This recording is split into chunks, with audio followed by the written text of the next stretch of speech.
சாய்ராம். என் அன்பு செல்லமே, என்னுடைய அழகான தங்கமே, உன்னுடைய வாழ்க்கையில் நிறைய பேரை நீ கடந்து வந்திருக்கிறாய். ஒவ்வொரு நிமிஷமும் என்னிடம் நீ சொல்லும் விஷயம் என்ன தெரியுமா? என்னை யாரும் புரிந்து கொள்ளவில்லை. நான் அன்பு கொடுக்கிறேன், ஆனால் மற்றவர்கள் என்னிடம் அன்பை கொடுப்பது கிடையாது. என்னை எப்பொழுதும் திட்டிக் கொண்டே இருக்கிறார்கள். ஆனாலும் நானோ அது எதையுமே மனதில் வைத்து கொள்ளாமல் அன்பை மட்டுமே கொடுக்கிறேன். ஒவ்வொரு காலத்திலேயும் ஒவ்வொரு விஷயமும் எனக்கு பாரமாக நடக்கிறது. ஒரு விஷயமாவது நீயே சொல்லு சாய். ஒரு நபர் என்னிடம் அன்பாக பேசியிருக்கிறார், அன்பாக இருக்கிறார் என்று எனக்கு எப்பொழுதாவது இருந்திருக்கிறதா? எனக்கு எல்லா விஷயமும் கவலைகளோடே இருக்கிறது. கூடிய சீக்கிரமாகவே என்னுடைய வாழ்க்கையை நீங்கள் காப்பாற்றுங்கள்.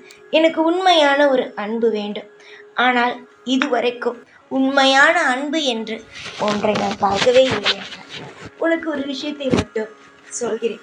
உண்மையான அன்பை நீ கொடுப்பதற்கு தயாராகத்தான் இருக்கிறாய், இல்லை என்று நான் சொல்ல மாட்டேன். உண்மையான அன்பை பெறுவதற்குத்தான் இங்கு ஆட்கள் அல்ல. அப்பொழுது நீ ஏன் வருத்தப்பட வேண்டும்? ஒரு விஷயம் நீ ஒரு நபருக்கு செய்கிறாய், அந்த நபர் அதை பெற்றுக்கொள்வதற்கு அவருக்கு தகுதி இல்லை. அதனால் நீ எதற்காக கவலைப்பட வேண்டும்?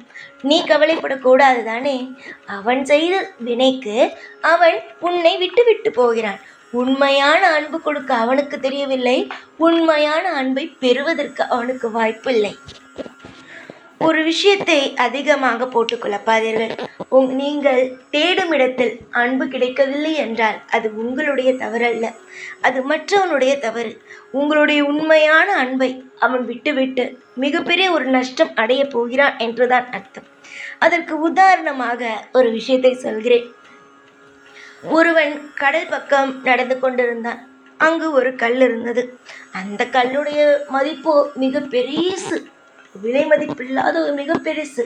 ஏனென்றால் அது வைரக்கல். ஆனால் அது அவனுக்கு தெரியாமல் கடைவீதிக்கு எடுத்துட்டு வந்து பேரம் பேசுகிறான். ஒரு கடைக்காரன் வந்து 20 ரூபாய்க்கு தெரியா அப்படின்னு கேட்கும்போது, பேசிதான் பார்ப்போமே, கொஞ்சம் பேரம் பேசி பார்ப்போமே அப்படின்னு சொல்லிட்டு 25 ரூபா அப்படின்னு சொன்னான். அதை இன்னும் அதுக்கு வந்துட்டு அந்த கடைக்காரன் இல்லை என்னால் அவ்வளோலாம் தர முடியாதுன்னு இன்னொரு கடைக்காரன் வேடிக்கை பார்த்துட்டு, நான் 25 ரூபா தரேன், அந்த கல்லை என்கிட்ட கொடுத்துரு அப்படின்னு அவன் சொன்னான். அதுக்கு இன்னொரு மூணாவது நிற்கிறவன், ஏன் முட்டாளே, இந்த கல்லுடைய விலை எவ்வளோன்னு தெரியுமா? இந்த கல்லுடைய விலை மதிப்பில்லாதது, அவ்வளோ பெரிய ஒரு அற்புதமான வைரக்கல், இதை போய் நீ 25 ரூபாய்க்கு கொடுத்துட்டியே அப்படின்னு சொல்லும்போது தான் அவனுக்கு தெரியுது அந்த கல்லோட மதிப்பு அவ்வளோ அப்படின்ட்டு.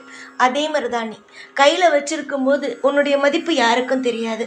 தூரமாக போய் அடிப்படும் போது தான் நீ எவ்வளோ பெரிய அன்பு கொடுத்த, அவங்க எவ்வளோ பெரிய அன்பை இழந்தாங்க அப்படிங்கிறது தெரியும். காலப்போக்கில் நிச்சயமாக உன்னை தேடி வருவாங்க, உங்ககிட்ட அன்பை எதிர்பார்ப்பாங்க. ஆனால் அப்போது உனக்கு மனசு இருந்துச்சு, உனக்கு அவங்களுக்கு அன்பை காட்டலாம் அப்படின்னு மனசு இருந்துச்சுன்னா மட்டும் அன்பை காட்டு, இல்லைன்னா ஒதுங்கிடு. ஏன்னா திரும்ப திரும்ப உன்னால் மற்றவங்கள்ட்ட ஏமாற முடியாது தானே. ஒவ்வொரு நிமிஷமும் கவலைப்பட்டுக்கிட்டே இருந்த அப்படின்னா வாழ்க்கை முழுக்க கவலை அப்படின்னு ஆகிடும். நீ ஒரு வைரக்கல்ல மாதிரி கையில் வச்சுருக்கும் போது அதோட அருமை தெரியாது. கையை மீறி போனதுக்கு அப்புறமேட்டு தான் அதனுடைய அருமை தெரியும். அதுதான் ஒன்று. நீ பக்கத்துலேருந்து அன்பு காட்டுற, யாரும் புரிஞ்சுக்கல, தூரமாக போகட்டும் விடு. அவங்களுக்கு தூரமாக போனதுக்கப்புறம் நீ எவ்வளோ பெரிய அன்பு காமிச்ச, நீ எவ்வளோ பெரிய நல்லவளாக இருந்த அப்படிங்கிறத அவங்க புரிஞ்சுக்குவாங்க. நிச்சயமாக உன் வாழ்க்கையில் இதுவரைக்கும் நீ பார்த்த ஒவ்வொரு விஷயத்தையும் ஒத்துப்பாரு. இதுவரைக்கும் நீ எந்த தப்பையும் செஞ்சதில்லை. உன் குடும்பத்தில் இருக்கிறவங்களுக்கும் அன்பை நீ சரிசமமாக தான் கொடுத்த. ஆனால் சிலர் அதை புரிஞ்சிக்கல, சில பேர் அதை தூக்கி போட்டு போனாங்க. கூடிய சீக்கிரமாக உன்னுடைய அன்பை எல்லாரும் புரிஞ்சுக்குவாங்க. நீ அது வரைக்கும் காத்துருன்னு நான் சொல்லலை, உன் வேலையை நீ பாருன்னு தான் சொல்கிறேன். இத்தனை நாள் அன்புக்காக ஏங்கிட்டு இருந்த, உன்னுடைய அன்பை பற்றி யாரும் புரிஞ்சிக்கவும் இல்லை. அதனால நீ புரிய வைக்கணும்னு அவசியம் இல்லை, அவங்களுக்காக காத்திருக்கணும் அப்படின்னு அவசியம் இல்லை. உன் வேலையை நீ பார்த்த அப்படின்னா தானாக எல்லாம் திருந்தி வரப்போகிறாங்க. அப்போது உனக்கு பிடிச்சது, அப்போது உனக்கு அன்பை காட்டணும்னா காட்ட போகிற, இல்லைன்னா அமைதியாக இருக்க போகிற. இதுதான் உண்மை. இது வரைக்கும் நீ உன் வாழ்க்கையில் பார்த்த அனைத்து விஷயமும் உன்னை பயமுறுத்துனுச்சு. எல்லா விஷயமும் சில விஷயம் உன்னை விட்டு போயிடுச்சே அப்படின்னு நினச்சி அழுத. ஆனால் இதுக்கு மேலே உன்னை விட்டு ஒரு விஷயம் போகுது அப்படின்னாலும் கவலைப்படாத, உன் கூடயே இருக்குது அப்படின்னாலும் சந்தோஷப்படாத. எல்லாம் ஒரு காலத்தில் உன்னை விட்டு போகிற ஒன்று தான். அதே மாதிரி உன்னுடைய வாழ்க்கையில் சில பேர் உன்னை புரிஞ்சிக்கல அப்படிங்கிறதுக்காக புரிஞ்சுக்கலையே கவலைப்படாத. எங்கேயோ ஒரு நாள் அடிபட்டு உன்னை தேடி வரப்போகிறவங்க தான். அதனால் அமைதியாக இருந்து வாழ்க்கையை எப்படி கையாளலாம், எப்படியெல்லாம் வாழ்க்கையில் இன்பத்தை நடத்தலாம் அப்படிங்கிறத பாரு. நிறைய நாள் அழுதுட்ட, இதுக்கு மேலே அழுகிறதுக்கு உன்னுடைய மனசுலையும் தெம்பில்லை, உன் கண்ணுலையும் தண்ணீரும் இல்லை. ஏற்கனவே நீ பட்ட அனைத்து காயத்திற்கும் மருந்து போட நான் வந்துட்டேன். இதுக்கு மேலே அழுகிறதுக்கோ கவலைப்படுறதுக்கோ எந்த ஒரு விஷயத்தை பற்றி யோசிக்கிறதுக்கோ ஒன்றுமே இல்லை. யோசிச்சு கவலைப்படுறதெல்லாம் விட அமைதியாக இரு. உனக்கு தேவையான அன்பும் உனக்கு தேவைப்படுற பாசமும் நீ கேட்குற ஒவ்வொரு விஷயமும் கண்டிப்பாக உன்னை தேடி ஓடி வரும். எதிர்பார்த்த தருணங்கள் வெகு தூரத்தில் இல்லை, பக்கத்தில் தான் இருக்கிறது. அதனால் எல்லா நிமிஷமும் இனி இன்பமானது மட்டுமே.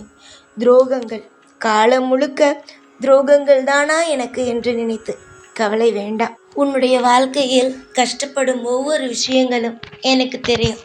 கூடிய விரைவில் உன்னுடைய கஷ்டங்கள் அனைத்தும் போகும், உன்னுடைய கவலைகள் அனைத்தும் போகும். எதிர்பார்த்த தருணங்கள் கூடிய விரைவிலேயே வரும். இதில் எந்த மாற்றமும் எந்த ஒரு சந்தேகமும் குழப்பமும் வேண்டாம். யாரை பார்த்து பயப்பட வேண்டும், எந்த ஒரு விஷயத்திற்கு பயப்பட வேண்டும் என்று யோசி. அதே போலவே உன்னை ஒருவன் புரிந்து கொள்ளவில்லை, ஒருவன் உன்னை தூக்கி போடுகிறான் என்றால் ஓரமாக அவனுக்கு வழிவிட்டு உன்னுடைய வேலையை பார். நிச்சயமாக உன்னுடைய அன்பு புரிந்து உன்னுடைய பாசம் புரிந்து திரும்ப ஒரு நாள் வருவான். அப்பொழுது எல்லாவற்றையும் பார்த்து கொள்ளலாம். தைரியம் மட்டும் ஒருவனுக்கு இருந்தால் போதும், நிச்சயமாக அவனால் அடுத்தடுத்த கட்டத்தில் தனி ஆளாகவே வெல்ல முடியும். அதே போல யாரும் இல்லை, நான் எப்படி என்னுடைய வாழ்க்கையில் வெற்றி பெறப் போகிறேன் என்று நினைக்காதே.